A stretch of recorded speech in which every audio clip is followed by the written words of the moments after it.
Assalamualaikum warahmatullahi wabarakatuh. Kembali lagi di channel Cikita Bella. Pada video kali ini kita akan membahas soal-soal SIMA UI tahun 2018 yaitu khususnya untuk materi fisika.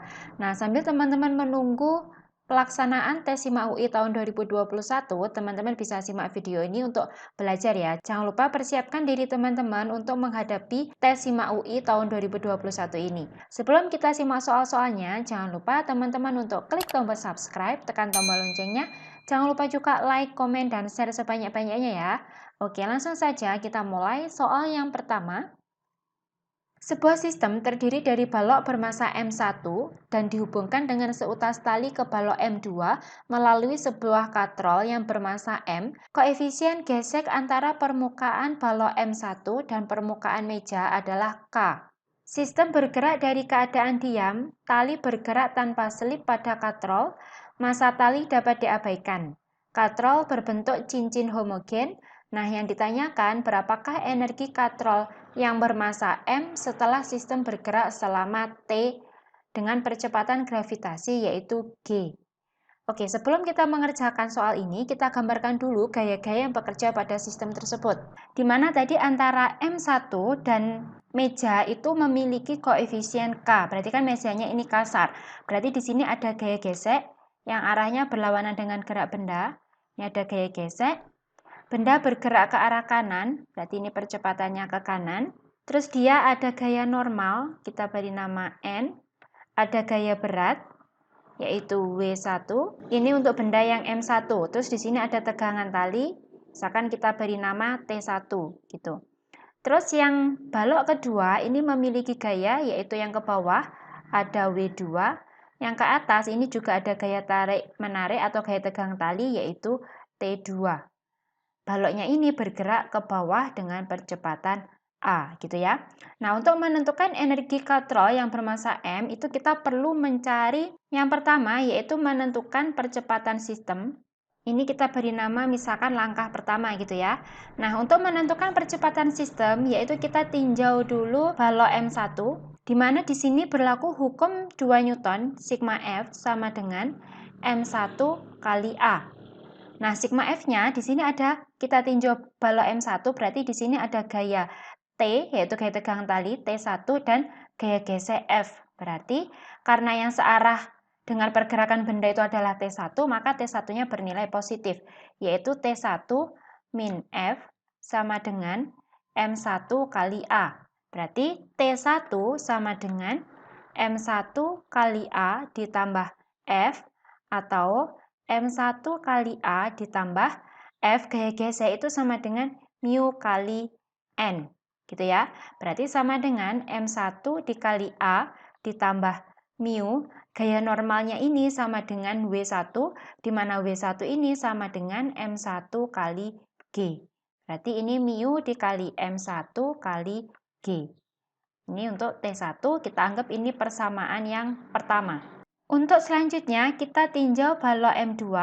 Sama, kita menggunakan hukum kedua Newton, yaitu sigma F, sama dengan M2 dikali A. Nah, karena ini yang searah dengan pergerakan benda itu adalah W2, berarti W2-nya positif, yaitu W2 min T2 sama dengan M2 kali A. Atau T2 sama dengan W2 min M2 kali A. Nah, W2 ini sama dengan M2 kali G dikurangi M2 kali A. Kita anggap ini sebagai persamaan kedua. Nah, selanjutnya sekarang kita tinjau katrolnya.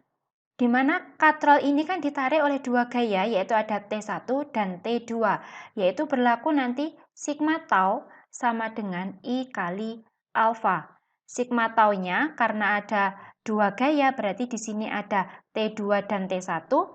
Nah, ketika katrol ini ditarik oleh T2, dia akan bergerak searah jarum jam, berarti nilainya positif.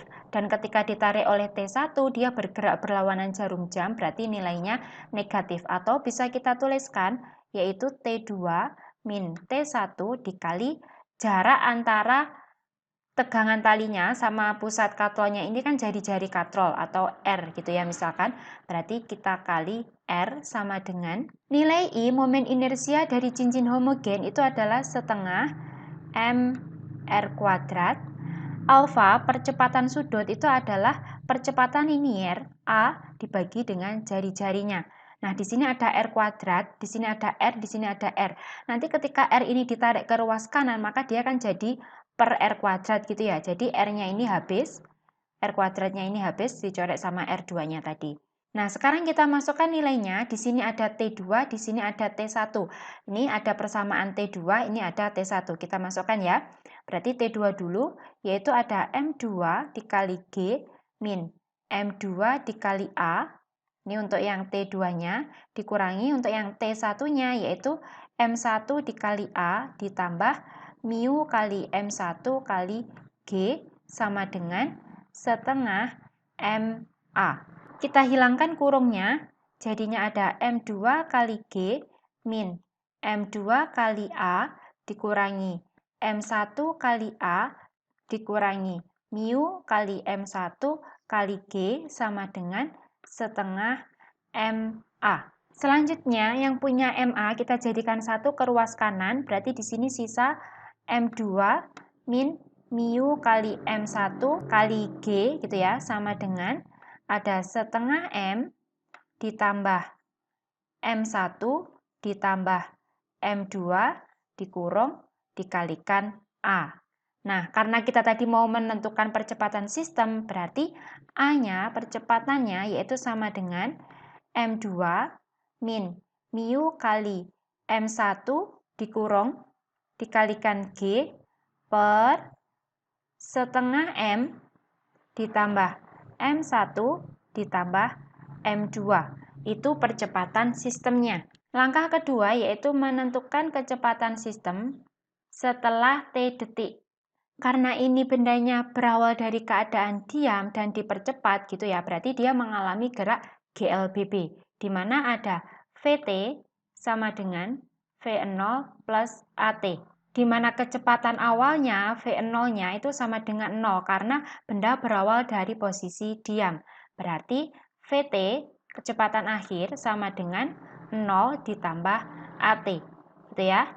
Nah, berarti VT-nya atau kecepatan akhirnya sama dengan A kali T. A-nya kita masukkan persamaan yang sudah kita cari tadi, yaitu ada M2 min mu kali M1 per setengah kali M ditambah M1 ditambah M2 dikalikan G, ini untuk A-nya, terus dikalikan T. Gitu ya. Selanjutnya, untuk langkah ketiga, kita mencari energi katrol, di mana energi katrol itu sama dengan energi kinetik rotasinya. Di mana persamaan EK rotasi itu sama dengan setengah kali momen inersia kali omega kuadrat.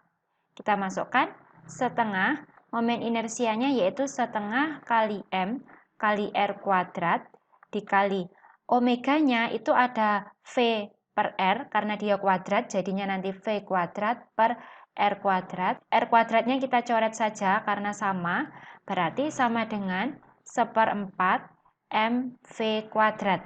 Nah, V-nya itu pakai VT yang sudah kita cari tadi, berarti V kuadratnya kita ganti dengan ini. Maka nanti hasilnya yaitu 1/4 kali M kali G kuadrat T kuadrat kali M2 min mu M1 per setengah M ditambah M1 ditambah M2 dikuadratkan. Gitu ya. Inilah jawabannya. Jadi jawaban yang benar yaitu adalah yang E. Oh ya, karena di soal tadi untuk koefisien geseknya yaitu nilai koefisien geseknya adalah K, berarti ini bisa kita ganti jadi 1/4 M D kuadrat T kuadrat dikali M2 min K kali M1 per setengah M ditambah M1 ditambah M2 dikuadratkan. Jadi benar ya, jawaban yang benar adalah yang E. Oke, kita lanjut soal nomor 2 atau soal nomor 32 ya.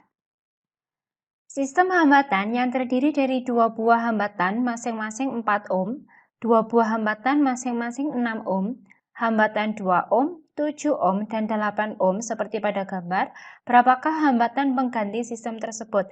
Hambatan pengganti itu sama dengan hambatan totalnya ya teman-teman. Oke, untuk mengerjakan soal ini, biar teman-teman gampang mengerjakannya, untuk rangkaian hambatannya itu bisa teman-teman sederhanakan menjadi seperti ini. Nah, ini tadi adalah titik A, ini adalah hambatan yang 7 ohm, ini hambatan yang 4 ohm ini, 4 ohm.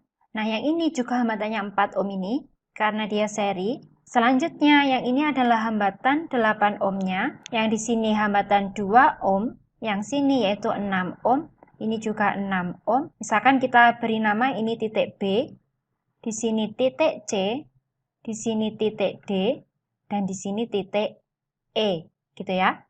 Nah, sekarang yang kita kerjakan terlebih dahulu, yaitu rangkaian hambatan antara 4 ohm dan 4 ohm ini ya. Nah, ini kan dia susunan hambatannya adalah seri, di mana untuk hambatan yang seri itu dijumlah. Jadi ini dijumlahkan menjadi 8 ohm. Nah, setelah dijumlahkan nanti rangkaiannya akan menjadi seperti ini. Ini titik A tadi, ini 7 ohm. Nah, ini kan ada 4 ohm tambah 4 ohm, tadi kan hasilnya 8 ohm. Nah, itu kita jadikan satu di sini, 8 ohm, yang lainnya sama. Selanjutnya, dari rangkaian ini yang kita kerjakan dulu, oh ya lupa, ini tadi di titik B, ini titik C. Nah, dari rangkaian ini yang kita kerjakan yaitu rangkaian antara hambatan 8 ohm dan 8 ohm ini. Nah, ini ya.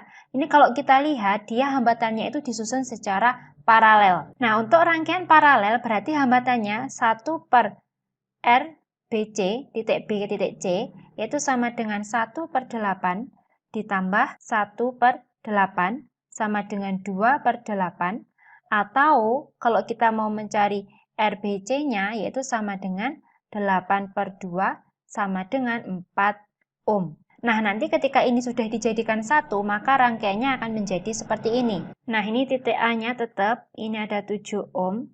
Nah, yang ini tadi 8 ohm ditambah 8 ohm tadi secara paralel itu kan hasilnya 4 ohm.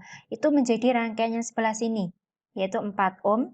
Di sini tetap 2 ohm, yang lainnya tetap. Selanjutnya, dari rangkaian ini yang bisa kita kerjakan yaitu antara hambatan 4 ohm dan 2 ohm, yaitu disusun secara seri. Kita cari, karena dia seri berarti dijumlah ya, hasilnya yaitu hambatan RBD atau hambatan titik B ke titik D, yaitu 4 ohm ditambah dengan 2 ohm sama dengan 6 ohm. Nah, setelah ini dijadikan satu, maka rangkaiannya akan menjadi seperti ini. Ini tetap titik A, 7 ohm. Nah, ini gabungan antara 4 ohm dan 2 ohm tadi, yaitu 6 ohm. Yang lainnya tetap ya. Nah, selanjutnya dari rangkaian ini yang bisa kita kerjakan, yaitu antara hambatan 6 ohm, 6 ohm, dan 6 ohm ini. Mereka kan disusun secara paralel. Berarti ini kita kerjakan. Karena disusun secara paralel, kita beri nama aja hambatan BE gitu ya. Atau 1 per RBE sama dengan 1 per 6 ditambah 1 per 6 ditambah 1 per 6 sama dengan 3 per 6. Berarti RBE-nya yaitu 6 per 3 sama dengan 2 ohm. Nah, selanjutnya rangkaiannya setelah 3 hambatan ini dijadikan satu akan menjadi seperti ini. Ini titik A-nya tadi, ini hambatan 7 ohmnya, yang di sini gabungan dari 3 hambatannya masing-masing 6 ohm tadi digabungkan menjadi satu secara paralel, maka hambatannya menjadi 2 ohm. Ini titik E-nya. Nah, sekarang tinggal ada 2 hambatan yang disusun secara seri. Jadi, hambatan total dari titik A sampai titik E atau kita sebut aja RAE itu sama dengan, karena dia seri, berarti tinggal dijumlahkan ya, 7 ohm ditambah dengan 2 ohm sama dengan 9 ohm. Nah, inilah hambatan pengganti dari rangkaian hambatan seperti soal nomor 32. Jadi jawaban yang benar adalah yang E. Nah, demikianlah pembahasan 2 soal SIMAK UI tahun 2018. Untuk soal-soal selanjutnya kita bahas di next video. Nah, jangan lupa teman-teman untuk klik tombol subscribe dan klik juga tombol loncengnya agar ketika ada pembahasan soal-soal yang baru, teman-teman langsung dapat notifikasinya. Nah, demikian videonya. Semoga bermanfaat. Wassalamualaikum warahmatullahi wabarakatuh.